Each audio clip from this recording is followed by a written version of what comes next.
Hello everyone, we are Geeks Not Nerds. I'm Captain Logan. And welcome to part 6 of round 3 of the Multi-Topic Extravaganza. This is our final part for round 3, so we might go a little bit longer tonight depending on what all we have to answer. But we're going to once again answer a bunch of your questions before we start going back to having to painstakingly decide on actual topics to talk about. I love these things. I love them too. They're a lot of fun. So, of course, as always, we'll come back in a few months and do another one of these. So feel free anytime you want to ask us a question. And if it's not a question that we can turn into an entire show, no big deal, because you might see it later on the Multi-Topic Extravaganza. And sometimes on the Multi-Topic Extravaganza, you also see questions that we should have saved for an entire show. And in fact, this particular set of these has been a lot of those. We're like, well, crap, we could have done 40 episodes, you know, on these. But again, we're planning on going back to a lot of these and extrapolating, doing longer shows on them. So, by the by, if what you're telling us is not a question, you can't actually ask it, but you can tell us. It's a good point. Yeah. Vince is always thinking. All right, Nikos52 crap. says, I think a discussion about torrents and how they have affected pop culture would be very interesting. Correct me if you've already discussed that and I've missed it. No, we've not done that. I believe that downloading stuff for free can definitely allow someone to experience a much bigger part of pop culture regardless of their income, but how does this affect our perception of culture? Do people still think it's worth paying for stuff, or will that fade in time? Do creators think they should put out good stuff or just attract us enough to buy and then be disappointed? Once again, Nikos52. What is your just general opinion on torrents, Vince? Well, I think torrents, they serve a purpose to a certain extent, but that purpose is generally abused. So I feel like it's important to get works out there for free, like if you want people to download things, but of course then you have YouTube, so what's it even matter? But well, but of course torrents aren't just for video, but yeah. But if you wanted to publish things that were all text, you could just get a website and put it out there for free, or blog, or yeah, exactly. So I think that torrents could serve a purpose.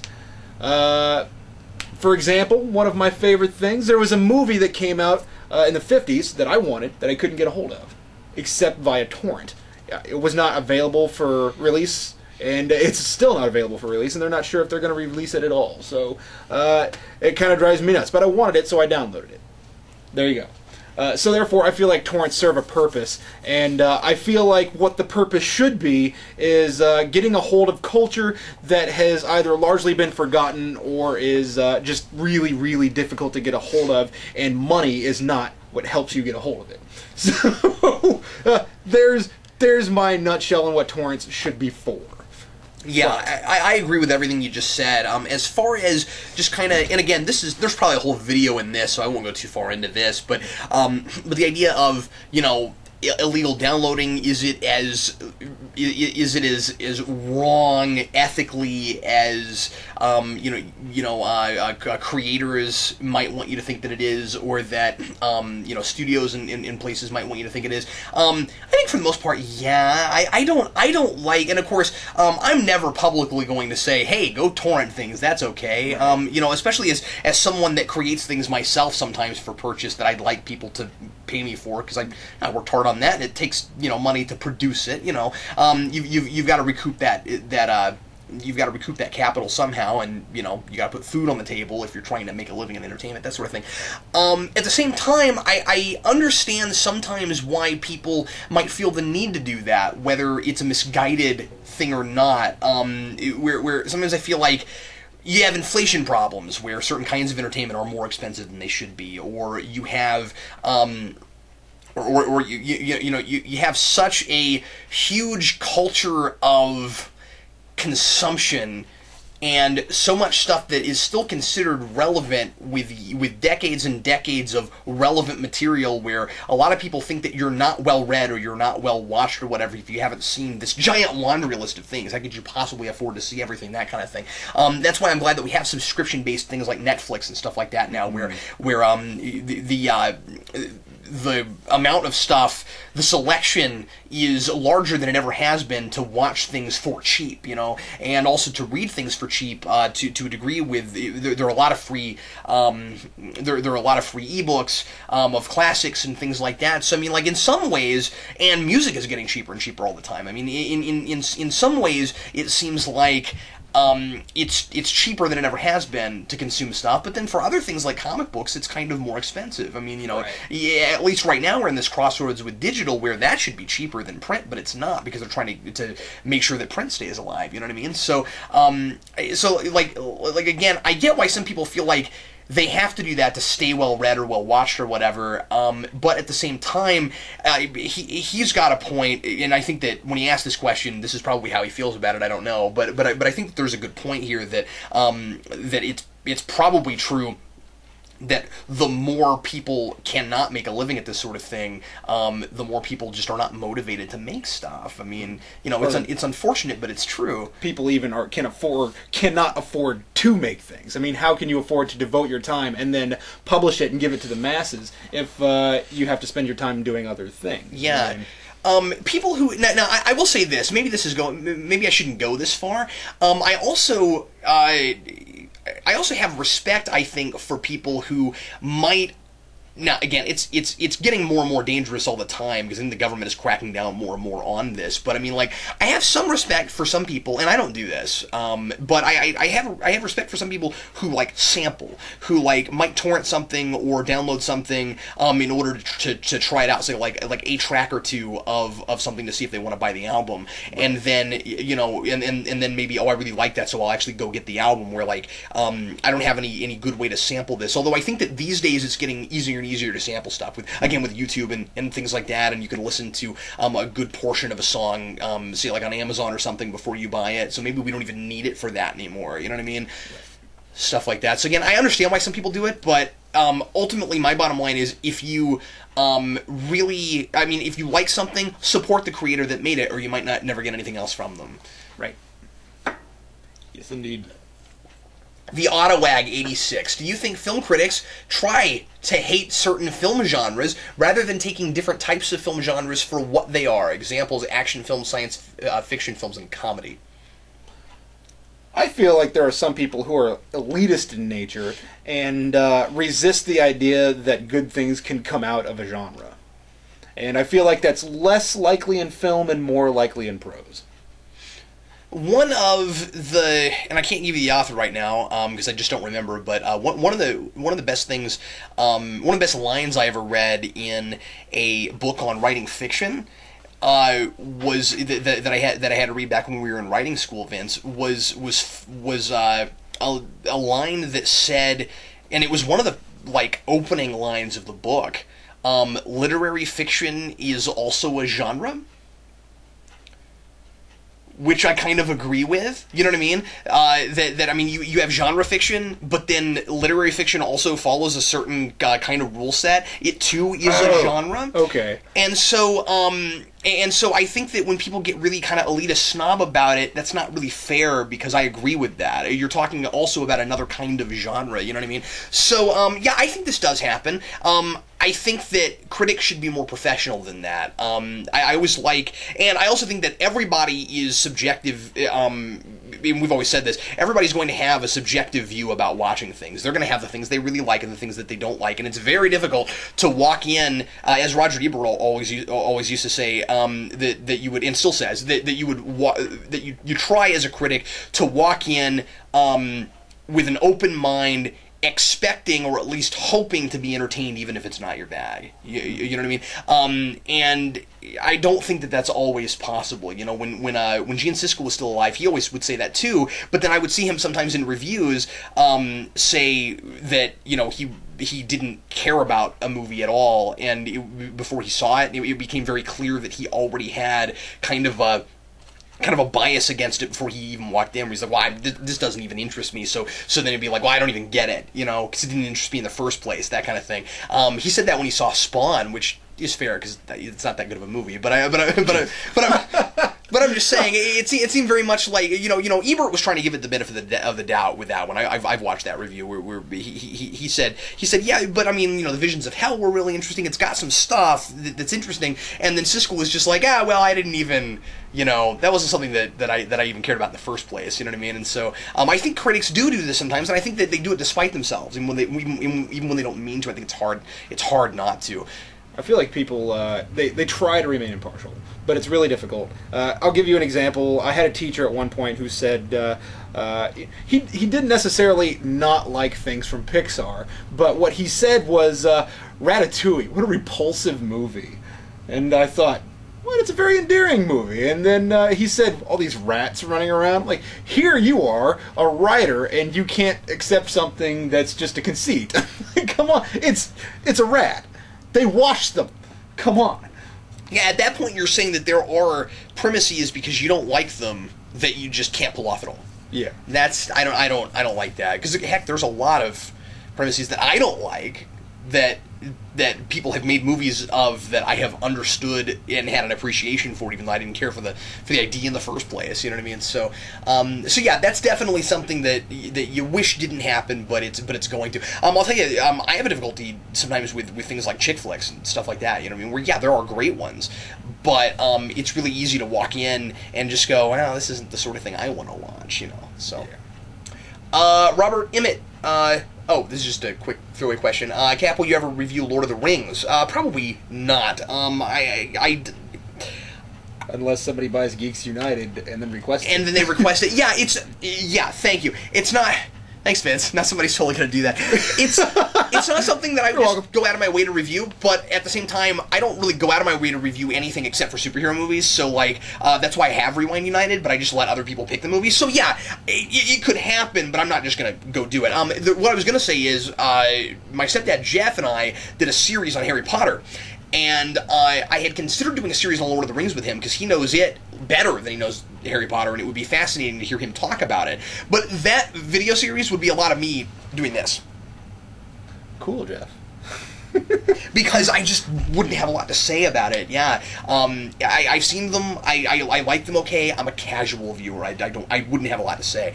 What else? Dark Equalizer. That's a cool name. I like that name.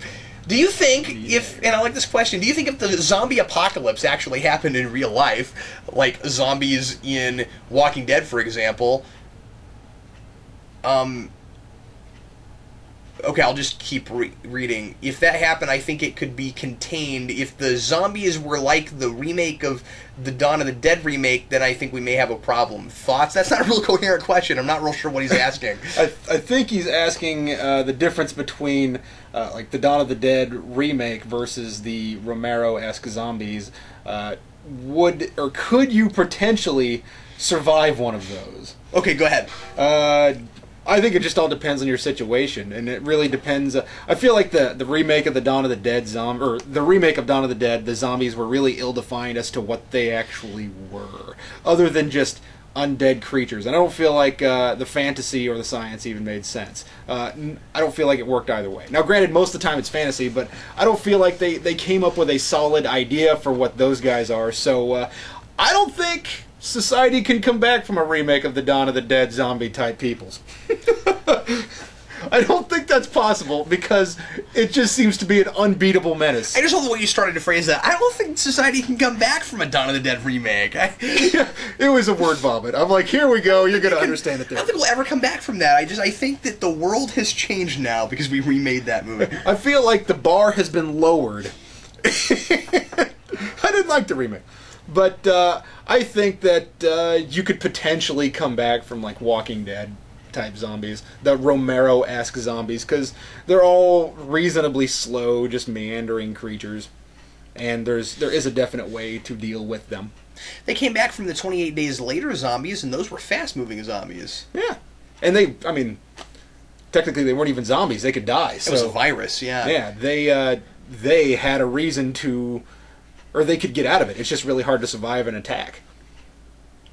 There you go. I kind of want to watch that movie again, though. 28 Days Later is a good movie. Yeah. 28 Weeks Later is a terrible movie. I never said I watched it because I knew it was probably... Everybody told me it was bad, and I didn't want to... What? weeks or No, weeks. Yeah, weeks. weeks. No, I've seen 28 Days Later. Okay. I just said that. I love that movie. And that's coming from somebody that doesn't like horror that much. But I thought it was just a marvelous film, and it was also my introduction to Cillian Murphy, who of course is fantastic. And it actually, I had to see Begins a couple times before I even realized that it was the same guy. That's how different those performances are. Yeah.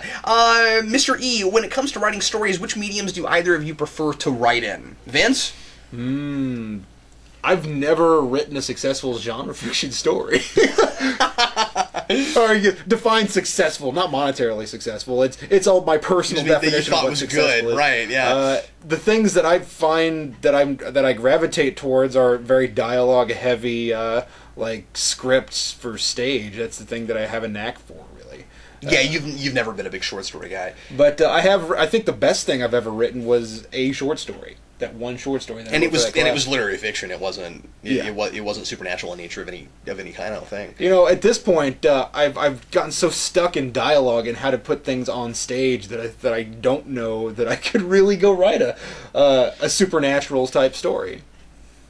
Obviously, for me, it's going to be science fiction or kind of pseudo science fiction because I love science fiction and I know very little about science. I've always said that. But you know more about fiction, so it helps. Yeah. I can wing it. What I've always enjoyed about science fiction, because people will say, well, Cap, because all my friends call me Cap. Cap, if you like science fiction so much, how can you like science fiction so much and not be a big science guy? And I'm like, well, it's because science fiction is also about human condition and big ideas and those sorts of things, and a lot of it can be, not very often is not, but can be very character driven, and I like that as well. So what I like to write is supernatural character driven fiction. So I like to write literary fiction with supernatural elements. That's what I like to do. Farmer Yeti, I have 3 questions for you guys. Feel free to pick and choose one if you want. And we haven't looked at all these ahead of time, so we'll just go through these real quick. Have you been following the Man of Steel movie at all? And if so, what do you think of it at this point in time? I'll tell you, I'm liking more and more of what I'm hearing about it beyond the trailers. I think that the trailers are trying to make it look like a way darker and more brooding film than it really is. And we're hearing from people that are working on the movie saying that it is not as dark and brooding, and it is more fun of a movie than they are making it out to be in the trailers, and that makes me happy. I think it's I'm more jazzed about it all the time. I think it's probably going to be the Superman movie I've been waiting for. So, hot diggity. Hopefully that's. I've not been following it, but the trailer that I saw looks neat. So whatever. If you could master any skill you wish immediately, what skill would you learn it and why? 2 for me. One is to be ambidextrous. And the other would be to be able to function while blind, just in case it ever happened. That's neat. It's something I always had to think about growing up because my eyes are so strange. I was always worried that I have such a weird eye condition. I was always worried when I was a kid. I was paranoid about it, actually, to a degree, that when I got to a certain age, my eyes would just stop working. I was always worried about it, that I am so blind without my glasses that I would get to a point where I was just blind completely. And so when I was a kid, I would actually practice walking around the house without sight. I would blindfold myself and walk around, and I actually practiced that quite a bit when I was a kid. It's kind of neat. It's not neat that you were paranoid about it, but it's neat that you practiced it. I'm not anymore. I'm pretty sure my eyes are pretty well leveled out now. I'm not worried about it, but and I'm not that blind without my glasses. I can still see enough to walk around, But anyway, what would yours be, Vince? Skills that you like to master? I think I would like to master a musical instrument. I'd like to learn another language, but I don't have to put the time in to learn it. I would, let's see here. I'd love to be good at archery. I don't know why. I just think that'd be neat. I don't know why. I love that too. Like, I'm not all that bad with a handgun, or a rifle for that matter, but, and they're like, well, there's an interesting fact about this. Duly noted. I'm a pretty good shot. My fiance and her dad said, Vince, you want to go shooting with us? And I said, sure. So he and I went shooting, and I got a pretty good grouping. So I'm like, man, I'm not bad at this. And they're like, huh, really? You're not all that bad. In fact, I'm kind of a better shot than my fiance, who is the actual owner of the gun. So, third, would you kill to save 1,000, or would you try to find some other solution to the problem? You know what's funny is I just read that question while he was answering the Superman question. I was sitting thinking, ideally you would find another way to solve the problem. Now let's look at that question. If there is another way to solve the problem, then of course. Yes, of course. But if you're stuck in a no-win scenario, yeah, if 1,000 people are gonna die unless you kill this one person, it's the unfortunate. I'd say yeah, I'd do it. I hate to ever do this. I don't think I can answer this question. I kind of refuse to answer this question because I feel like this is something that you don't know unless you're in the scenario. I feel like if you this is one of those like these these kill or be killed kind of scenarios. I feel like you have to be placed in that situation before you know in your heart the kind of person you are and what you would do. These are the like find yourself kind of scenarios. You know what kind of person you are when there's one parachute and you give it to somebody else. That kind of thing. So I would say, for me personally, I don't think I would be capable of it. I don't think I would be capable of killing a person regardless of what the outcome was. I don't think I'm capable of that. But again, I wouldn't know. And also, it's a motivation factor. It's who are the 1,000 people? Are they people I know? Are they all faceless people? I put everything in fictional terms. In Star Trek Generations, the big threat is that a planet of people that we never see in the entire movie are going to all be killed. Now, they give a big grandiose number, but I could care less. I don't meet them. I don't know who they are. It doesn't matter to me. You know what I mean? And so, that's what's at stake. There's a planet full of people that are going to die. All right, well, if it's Earth or it's Vulcan or something, then I would care. I know those people. But if it's just these random people, you know what I mean? In the 2009 Star Trek movie, even if you don't know anything about Star Trek, you kind of care when Vulcan dies because you get to know Spock. But in something like that, you don't know you don't know these people. Who cares? So I think that in real life, who they are is definitely a factor. Yeah, certainly, I would agree. I guess I was answering the question from the perspective just a philosophical. Yeah, there's 1,000 strangers and you have to kill one stranger. And and really, I mean, I don't know if I would be willing to be responsible for that. I feel like one of two things would happen. I think what Cap is saying is it's really a field decision.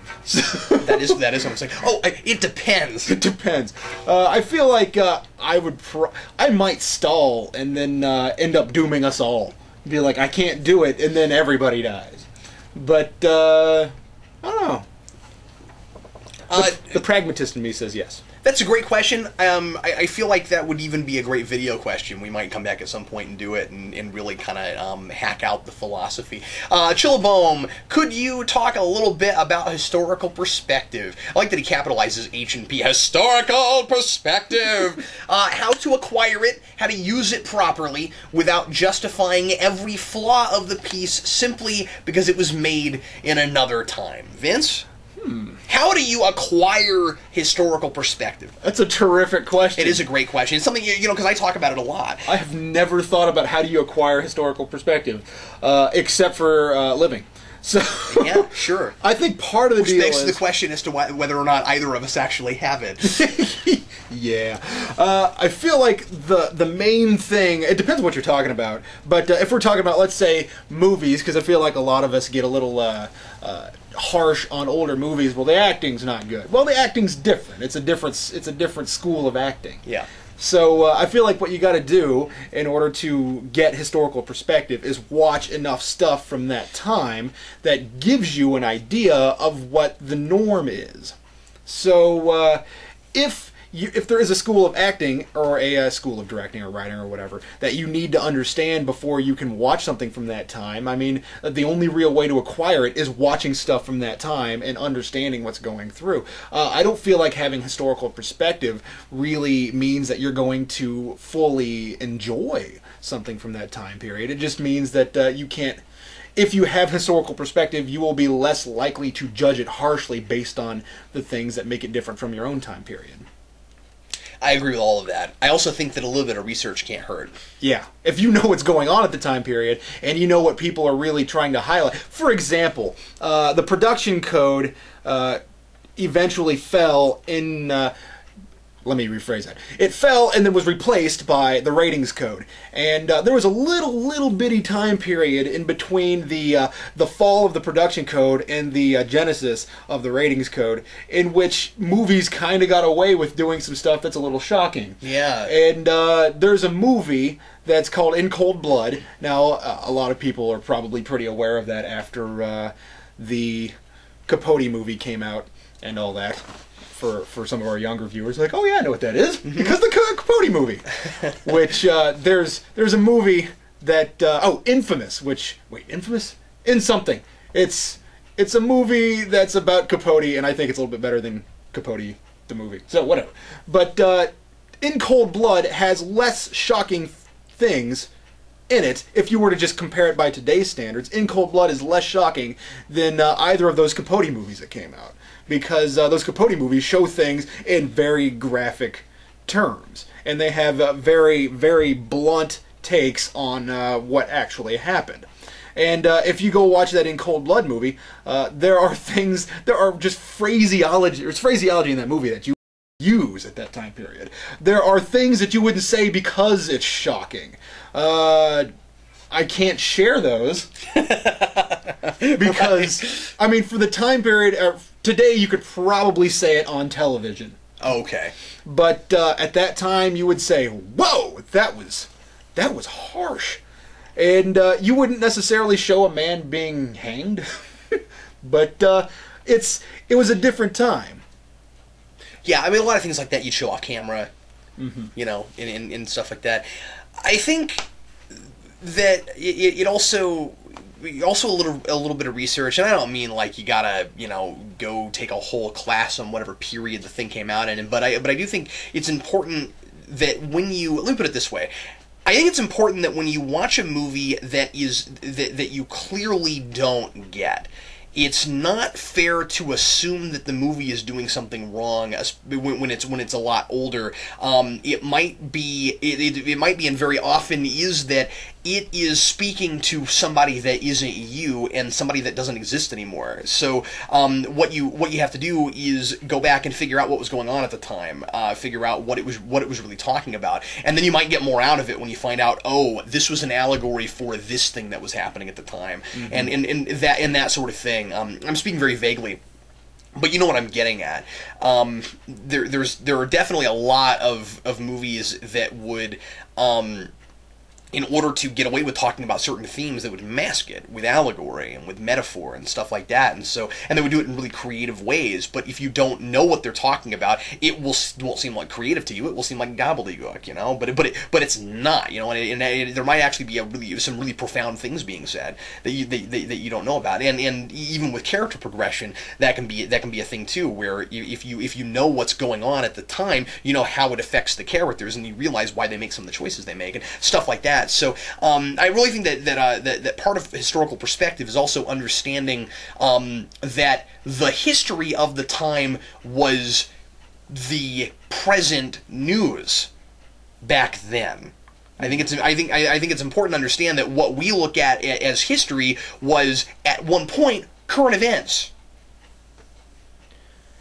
Yep. Move on? Yeah, let's move on. We'll do a couple more. Isaac Maddock James, I have a question for you wonderful, intelligent people. Thanks so much. Do plot holes ruin a movie for you guys? I don't know, but they sure do ruin shirts. Yeah, and my tires too, man. I'm sorry, plot holes. Plot holes don't really irritate me personally if the characters are interesting and the story is engaging. His recent example is Dark Knight Rises. However, if a film is lacking in personality and substance from its characters and its plot, example, the Star Wars prequels, then plot holes can really get on my nerves. What do you think? Plot holes almost always get on my nerves, but I will be willing to rewatch the movie and give it a little bit of slack if it compensates in those other ways that you mentioned. One example is Punisher Warzone. which is not a good movie and drives me nuts. That there are little mistakes in there that happen all the way throughout the movie. The biggest one being, what is Frank Castle doing sitting in a church, letting those guys set up to kill him? What? I don't know. Who thought that was a good idea? I need to go get right with a god that I hate. By the way, I have never in my life had more fun sitting down watching a movie with you than when we watched Punisher Warzone together, man. Terrible movie! That was great. We should do a commentary on that one. That would be great. Anyway. It's ridiculously stupid. But, so, you can see that it affects me when there's not, well, anything. When there's nothing to latch onto. Yeah, yeah. But when there are plot holes in a movie, I'm willing to forgive things if the rest of it makes up for it. Now, I feel like I wouldn't necessarily say the problems I found with Zombieland were potholes, but I would say that plot holes. They definitely weren't potholes. I was able to drive over those roads just fine, Vince. I wouldn't necessarily say that the issues I had with Zombieland were plot holes, but I would say that I did have a couple issues with Zombieland that I didn't care about. I just kind of thought, well, it's a shame that they didn't get X, Y, and Z, but they sure did get A, B, and C right, so... Yeah, that's you having a critical mind and noticing that something you like isn't perfect. Yeah. There's nothing wrong with that. I feel like it's essential to the growth of a person to understand that there is imperfections in something and then moving forward and appreciating it for what it's good for. Yeah, to be able to still enjoy something for why you enjoy it, recognize that it has problems, and not look at something that you really, really like and want to watch over and over again and say, because I'm in love with it, there must be nothing wrong with it. Right. What is most important, first and foremost, is what stories are about, which is characters. So if I care about the person, and if the person that the story is about, and and it has emotional resonance with me on a character level, then yeah, I can forgive certain things like that. The difficulty with what we call plot holes, and sometimes one person will call something a plot hole and someone else might call it a nitpick. The problem with real plot holes, if we can look at something that we think is a plot hole, and we can all come to a consensus. All right, that's a big chunk of what the heck.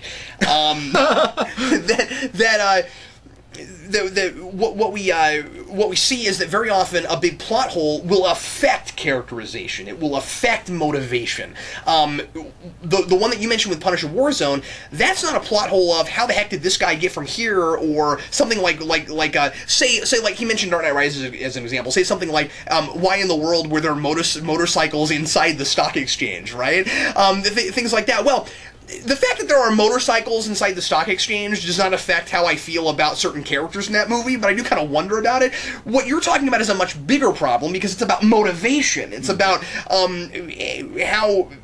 why was the Punisher where he was? There's no explanation. So, the big plot holes that I really care about, the big two are, A, first and foremost, I don't know why a guy made a significant choice.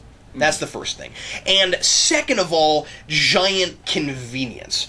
A character was able to do this big, elaborate, amazing thing, but there's no explanation for how he managed to, I don't know, get there on time, or how he managed to have the resources to do that, or whatever it was, because it affects how I see him as a character, because you want especially when we're talking about heroic stories, you want your heroic protagonist to be clever in some way. You want him, you want to be impressed with him, and engaged and excited when he makes a choice where you go, that was a good idea, and I'm glad you thought of it, and especially if it's he grew as a character to where at the beginning of the movie he wouldn't have thought to do that, and now he thought to do that. You know what I mean? If there's some big contrivance that because the script wants him to do this, then he's got to go there, as opposed to he came up with it on its own, on his own. So character plot holes, that's what I care about. Here's a good example. Looper. I loved Looper. Okay, all right. I thought Looper was a terrific movie, and when I got to the end, I thought, that doesn't work quite the way they think it does. Because then I started looking at the plot line and how things fall, and I went, well, this doesn't happen in this timeline. Yeah. So, I started I didn't get negative on the movie. I came up with a way for it to work in my head, and I thought, I think it may have ended up being a cleverer movie than they intended it to be. There's some weird movie logic, yeah. But and there are things in place that made it a good movie for me, despite some of the flaws in the timeline. But I thought it was a solid movie anyway. Well, I wouldn't call it solid, but I thought it was good. Does that make sense? You can't say that something's solid if its foundation's a little shaky, but... Let's see here. Tell Ms. 101. Hey, Captain Vince, how have you been doing? Pretty well up until just now. Whack! Ow!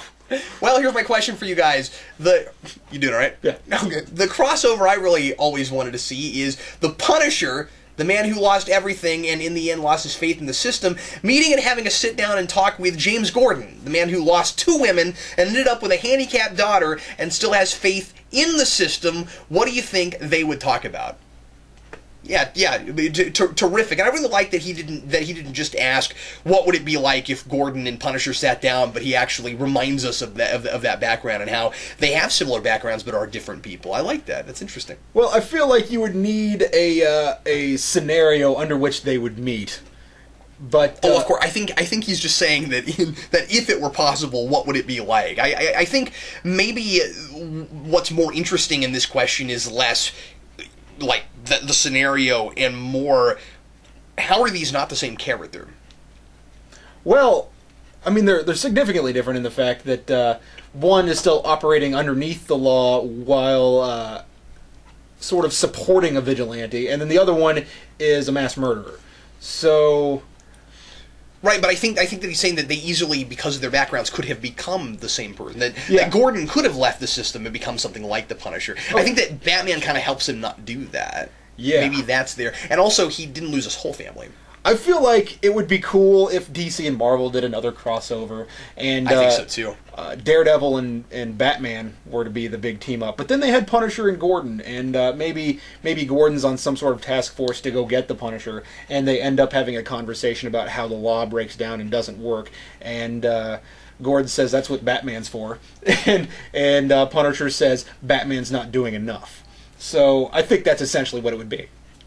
I think that one thing that's interesting about this, too, is that Batman is... I've never thought about this before. Batman is, to a degree, tempered by Gordon. To a degree.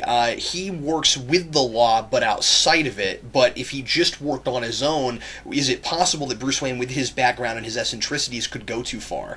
Whereas you got the Punisher, who's got really nobody like that. I mean, he's got Microchip, but Microchip kind of just goes along for the He's ride. what we call an enabler. Yeah, he doesn't always. I mean, I'm sure there are stories where he holds him back a little bit, but yeah, what if he was part? But he's not part of the law. He's still part of the Punisher's world, right? He's part of this other system that's not really a system.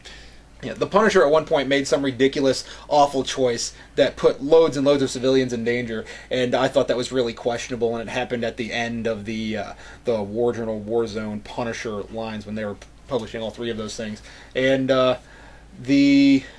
Microchip said, "You're going too far," and so he found a way to trap the Punisher and basically gave him food and water and said, "You're here until you stop being crazy."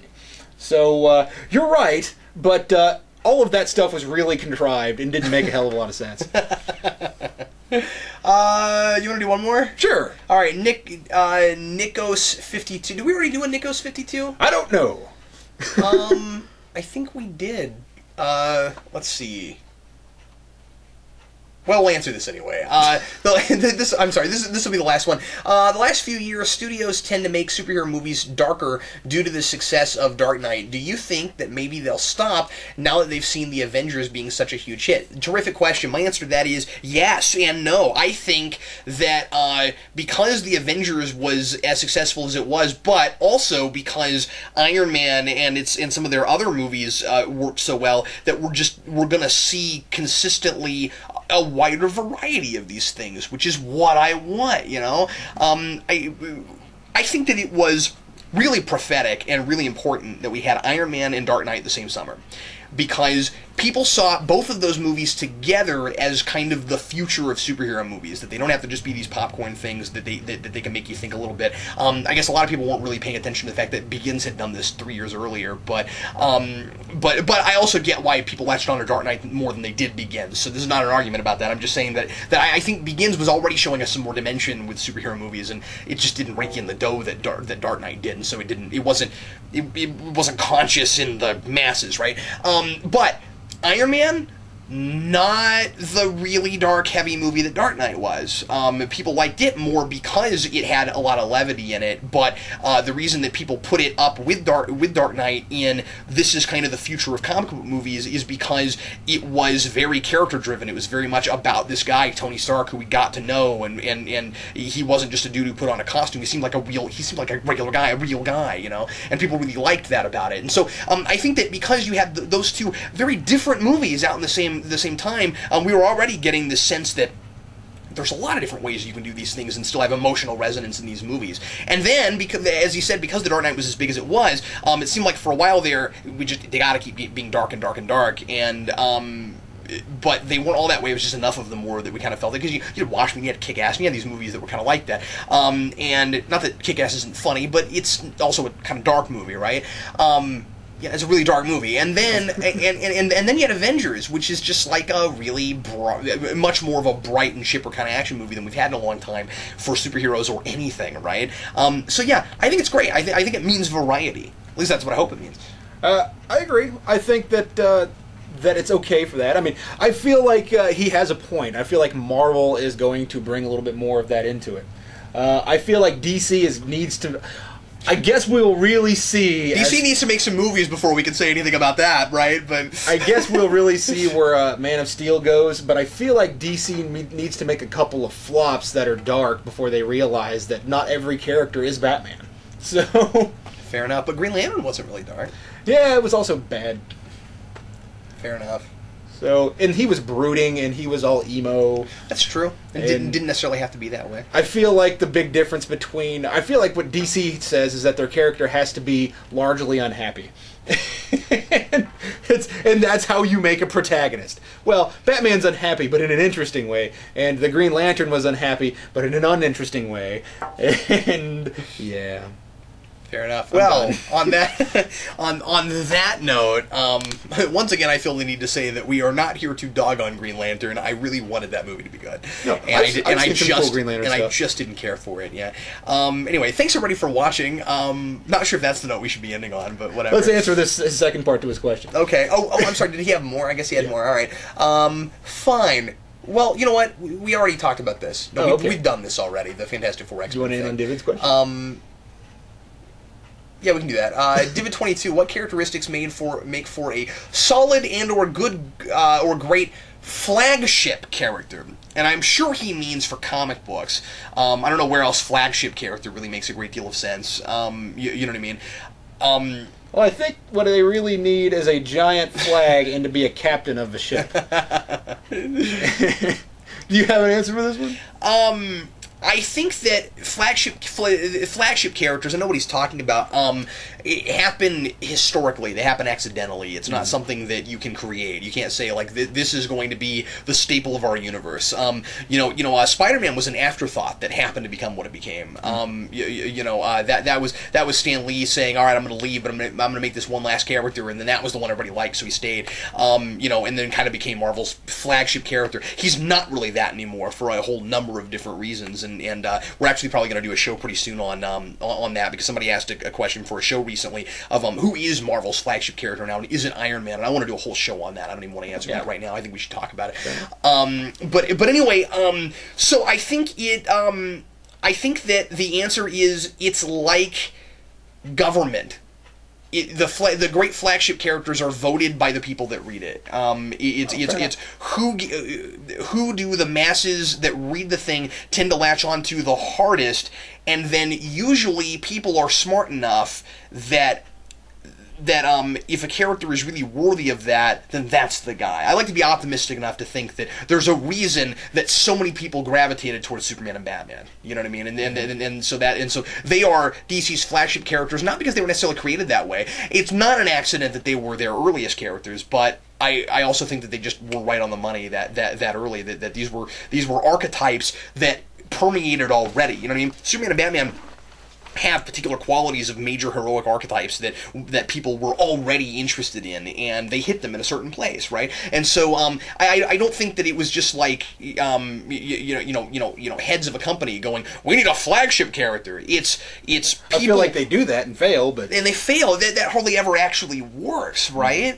I mean, like I guess you sort of kind of half had it with Image with Spawn, but I mean, like, Spawn doesn't sell as well anymore, so they don't have that anymore. You know what I'm saying? So like, I think that.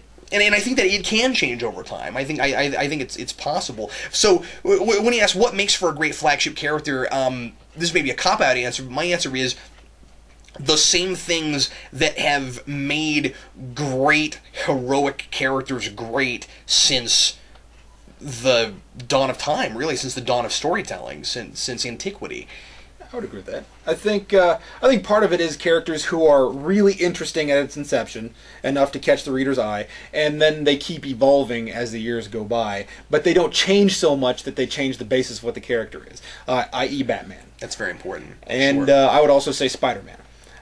But then you have characters, and Spider-Man's important because a lot of people would argue and say that he has been changed to a degree that has been damaging to the character. So I mean, I think that's really interesting. Which might be the reason that he's no longer the flagship character. That's what I'm saying. Yeah, as per the topic you just mentioned. We'll talk about that. Yeah, but I also think characters become flagship characters just because of their social importance. You know what I mean? Mm-hmm. So you have people like Superman who become American symbols based on their popularity at its inception, and then things just kind of snowball after that. People start reading it not because it's good stories or because they like it, but because it's a symbol, and they want to keep that symbol alive, so much to the point that you can go to another country, I forget which one it is, but you can see an anti-American symbol of a piece of pavement with Superman face down, blood gushing out. Wow. Like he interesting. Like he stupidly flew into the ground. So it's become a symbol that's not just become a symbol of pride for our culture, but it's also become a symbol that has permeated other cultures, be it negative or positive. Yeah. So when you have that happen, England I feel like loves Superman. Superman's huge in Britain. You can't say that it will ever go away 100%, because it's become such a symbol, and therefore people like DC have to keep Superman around. Yeah. And then you get phone calls from a phone number you don't recognize, and then deal with it. Well, everybody, thanks a lot for watching the Multi-Topic Extravaganza. This is the end of round 3, and we'll come back to you next week with a regular show. And I think, Vince, next time we're going to talk about Marvel and Iron Man, and if Iron Man is Marvel's new flagship character. I think that'll be our topic for next time. So anyway, thanks as always, everybody, for watching. I hope you got your question answered. If you didn't, we apologize. We did 6 full videos, full half an hour or longer videos, and of course, still we didn't get to everything, but we will keep the rest of the questions on the list. We'll try to start with those next time, and we'll do another one of these a few months from now. Thanks a lot for watching. I'm Captain Logan. And I'm Vince, reminding you to support your local comic book store. We'll see you next week.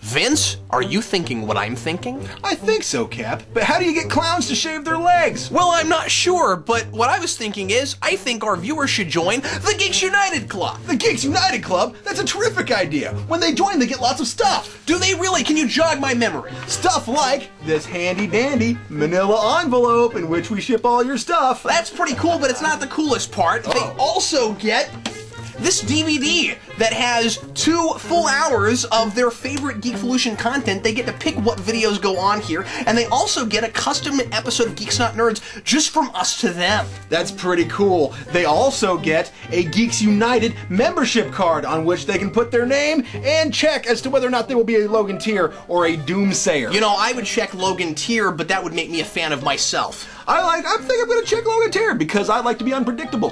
Fair enough. They also get a random comic from the Comic Vault. Now, the Comic Vault is very vast and ominous, and that means that the chances of you getting this particular comic are not that great, but it could be anything. It might be this, but it might be all kinds of other comics, too. We also have a much longer publication in the form of Captain Logan's novel, The Girl with 7 First Names. It is a comedic science fiction novel. Check it out. They also get this letter from Doomsvent. I've read it. It's appalling. He's hugely insulting. Oh, they get one more thing. Oh, what's that, Vince? They can request a rewind. Or a Vince Versus. Ooh. Yeah, for us to review sometime during the next year or so. And you get all of that for $20, Vince. $20? That's a lot of entertainment, folks. Yeah, all you gotta do is go to wearegeeksnotnerds.com and click on the Geekvolution store, or you can just go to the link in the description of this video. It's a great idea. We'll see you in your envelope.